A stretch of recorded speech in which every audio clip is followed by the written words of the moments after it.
આકાશવાણી ભુજ પ્રસ્તુત છે અખબારોની હેડલાઇન્સનો કાર્યક્રમ હેવર હેવર.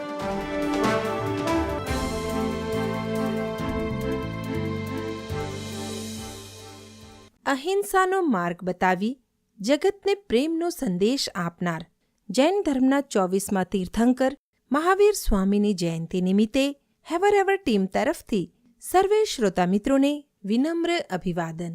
નમસ્કાર, હું ઈશા ઉપાધ્યાય. કચ્છ મિત્રના પહેલા પાને સમાચાર છે. વ્યાજદર ઘટતા હોમ તેમજ ઓટો લોન સસ્તી થશે. રિઝર્વ બેન્કે સળંગ બીજી વાર વ્યાજદર 0.25% ઘટાડી 6% કર્યો. રિયલ એસ્ટેટને વેગ મળશે.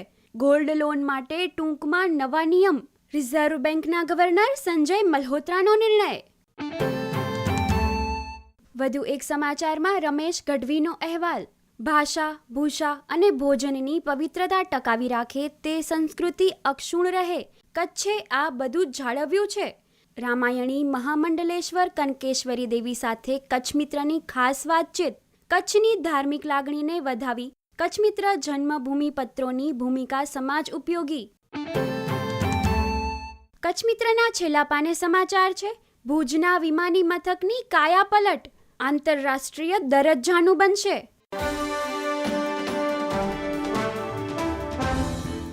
હું જયેશ રાવલ.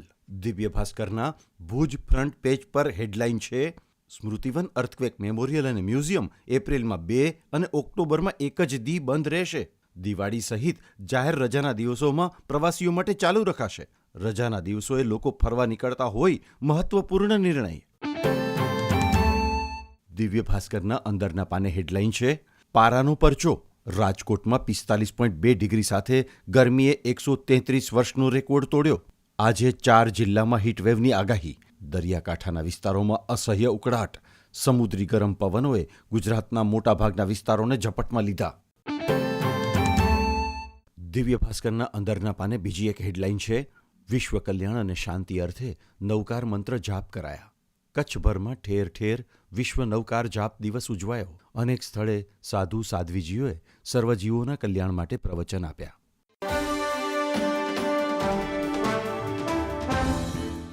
હું ચિત્રા ચૌધરી. ગુજરાત સમાચારના પહેલા પાને હેડલાઇન છે: તહવુર રાણાને આજે ભારત લવાશે. દિલ્હી મુંબઈમાં જેલની કોટડી તૈયાર.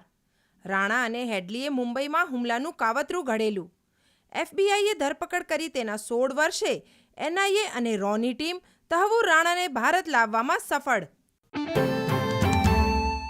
ગુજરાત સમાચારના અંદરના પાને શિક્ષણના સમાચાર છે. સ્કૂલો એપ્રિલથી શરૂ કરવાનો અમલ ન થતાં અંતે સરકારે ઠરાવ જ રદ કર્યો. શિક્ષણ વિભાગ દ્વારા ફેબ્રુઆરી 2020માં એપ્રિલથી નવું સત્ર શરૂ કરવાનો ઠરાવ કર્યો હતો. ધોરણ 10 અને 12ની 2026ની બોર્ડ પરીક્ષા 26 ફેબ્રુઆરીથી, વાર્ષિક પરીક્ષા 9 એપ્રિલથી.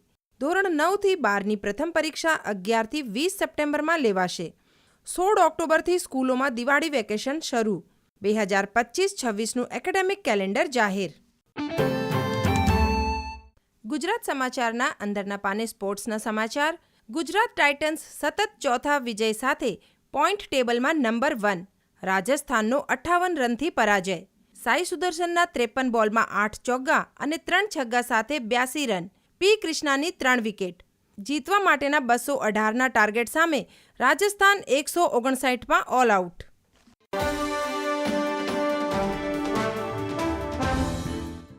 હું મનોજ સોની. સંદેશના અંદરના પાને સમાચાર છે કે મહિલાઓ ઘરના સભ્યોનું ધ્યાન રાખવાની સાથે પોતાના આરોગ્યની પણ કાળજી રાખે. મહિલા આરોગ્ય બાબતે સતેજ બને ત્યારે જ પરિવાર અને દેશ આગળ આવશે. ભુજમાં સ્ત્રી સ્વાસ્થ્ય, માતૃત્વ અને બાળ ઉછેર અંગેનો કાર્યક્રમ યોજાયો. સંદેશ બિઝનેસમાં સમાચાર છે કે સેન્સેક્સમાં 379 પોઈન્ટનો ઘટાડો. નિફ્ટી 22,400થી નીચે બંધ. રૂપિયામાં સતત ચોથા દિવસે નરમાશ. 45 પૈસા ઘટી અને 86.71ની સપાટીએ બંધ. સંદેશના છેલ્લા પાને સમાચાર છે કે ચિત્રોડમાં ગેરકાયદે સંગ્રહ કરાયેલા 300 ગેસના બાટલા જપ્ત કરાયા.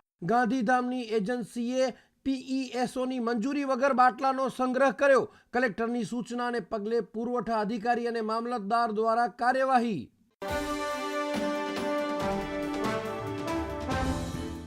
હું નીરજ મચ્છર.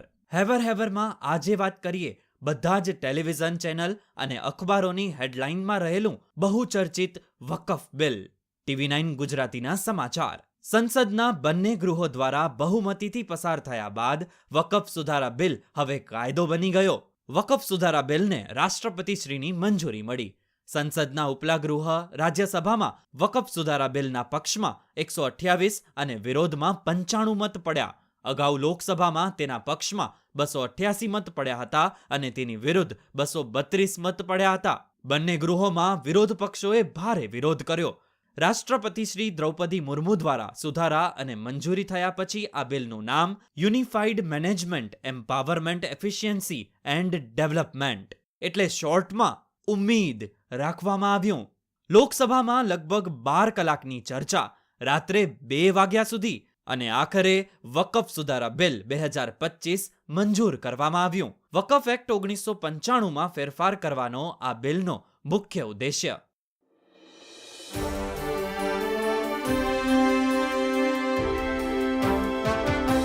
અખબારોની હેડલાઇન્સનો કાર્યક્રમ હેવર.